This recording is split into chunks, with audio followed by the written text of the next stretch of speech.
Hi welcome back to my channel. ఇవాళ ములక్కాయ mutton.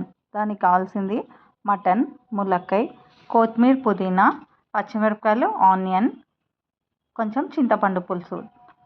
కుక్కర్లో ఆనియన్, పచ్చిమిరపకాయలు వేసి ఫ్రై చేసి దాంట్లో ఒక స్పూన్ అల్లం వెల్లిగడ్డ వేసి మటన్ వేసి ఫ్రై చేసుకోవాలి. మగ్గబెట్టిన తర్వాత కొంచెం ఉప్పు, పసుపు వేసి కలిపేయాలి. కలిపేసిన తర్వాత ఒక స్పూన్ కారం వేసి దాంట్లో ఫ్రై చేసుకోవాలి.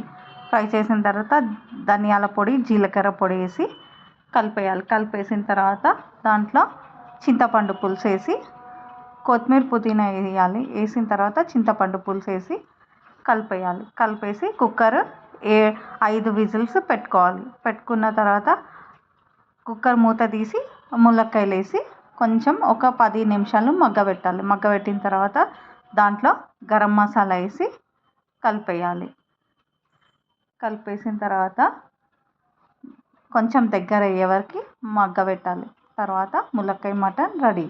Thank you for watching.